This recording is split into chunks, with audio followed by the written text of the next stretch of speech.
വീഡിയോയിലേക്ക് എല്ലാവർക്കും സ്വാഗതം. വിൽപ്പനക്കുള്ള ലോറിയാണ് അശോക് ലെയ്ലൻഡ് ദോസ്ത് പ്ലസ് 2021 മോഡൽ ഫസ്റ്റ് ഓണർ വാഹനമാണ്. 5 പുതിയ ടയറുകളുണ്ട്. AC power steering. 1000 കിലോമീറ്റർ മാത്രമേ അത് യൂസ് ചെയ്തിട്ടുള്ളൂ. കമ്പനി സർവീസാണ്.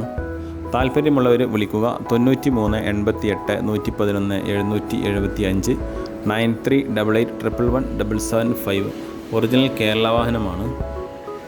ആക്സിഡൻറ്റുകളോ റീപ്ലേസുകളോ ഒന്നുമില്ല. മറ്റുള്ള സംസ്ഥാനങ്ങളിലേക്കാണ് വിൽപ്പനയെങ്കിൽ അതിന് NOC അവൈലബിൾ ആണ്. വീഡിയോ നിങ്ങൾക്ക് യൂസ്ഫുൾ ആണെങ്കിൽ ചാനൽ സബ്സ്ക്രൈബ് ചെയ്യുക. വീഡിയോ ഇഷ്ടമായി ലൈക്ക് ചെയ്യുക, ഷെയർ ചെയ്യുക, കമൻറ്റ് ചെയ്യുക. ഇതുപോലെയുള്ള നിങ്ങൾക്ക് യൂസ്ഫുൾ ആയിട്ടുള്ള വീഡിയോയുമായിട്ട് വീണ്ടും വരാം. Okay, thank you.